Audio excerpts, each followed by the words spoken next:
हिंदू धर्म में मृत्यु के बाद शिशुओं को दफनाया क्यों जाता है? मित्रों, हम सब जानते हैं कि जहाँ दूसरे धर्म में मृत्यु के बाद शव को दफनाया जाता है, वही हमारे हिंदू धर्म में मृत्यु के बाद शव को जलाने की परंपरा है। लेकिन दोस्तों, क्या आप जानते हैं कि हिंदू धर्म में नवजात शिशुओं को मृत्यु के बाद जलाने के बदले दफनाया जाता है? ऐसा क्यों किया जाता है, आज हम जानेंगे। इस परंपरा के बारे में जानेंगे जिसका वर्णन गरुड़ पुराण में किया गया है।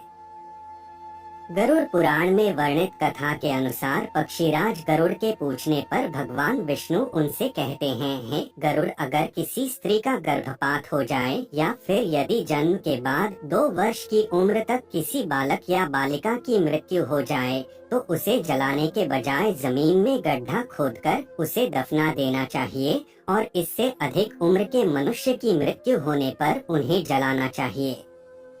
गरुड़ पुराण की माने कि वास्तव में जब मनुष्य जन्म लेता है तो वह 2 वर्ष की उम्र तक दुनियादारी और इस संसार की मोह माया से परे रहा है। ऐसी स्थिति में उसके शरीर में विराजमान आत्मा को उस शरीर को मोह नहीं होता है।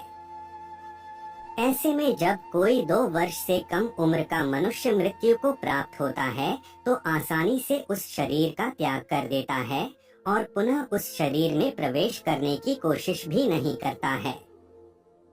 जबकि मनुष्य जैसे जैसे बड़ा होते जाता है और मोह माया में बंधते जाता है, ठीक वैसे वैसे शरीर में मौजूद आत्मा को उस शरीर से मोह होने लगता है और मृत्यु के बाद वे उस शरीर में तब तक दोबारा प्रवेश करने की कोशिश करते रहता है कि जब तक मृतक के शरीर को जला ना दिया जाए।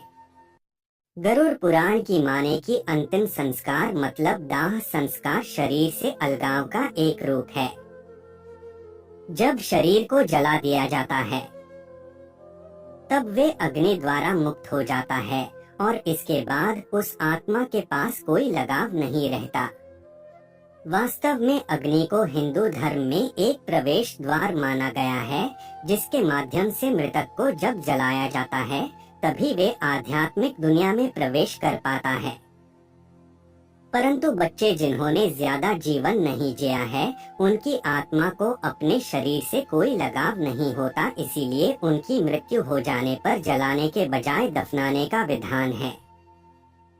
इसके अलावा गरुड़ पुराण में यह भी बताया गया है कि शिशु के अलावा संत पुरुष और भिक्षुक को भी मृत्यु के बाद जलाने की वजह दफनाना चाहिए, क्योंकि ऐसा मनुष्य अपनी कठोर तपस्या और आध्यात्मिक प्रशिक्षण के बल पर अपने शरीर की सभी इंद्रियों पर नियंत्रित कर लेता है और पंच दोष यानी काम, क्रोध, लोभ, मोह, अहंकार पर विजय प्राप्त कर लेता है। ऐसे में उस शरीर में उपस्थित आत्मा को उस शरीर से कोई लगाव नहीं रह जाता है और जब ऐसे मनुष्य की मृत्यु हो जाती है तो वह बिना किसी बाधा अपने शरीर को त्याग करके परमधाम को चले जाते हैं। तो मित्रों, कहानी कैसी लगी हमें कमेंट करके जरूर बताएं। धन्यवाद।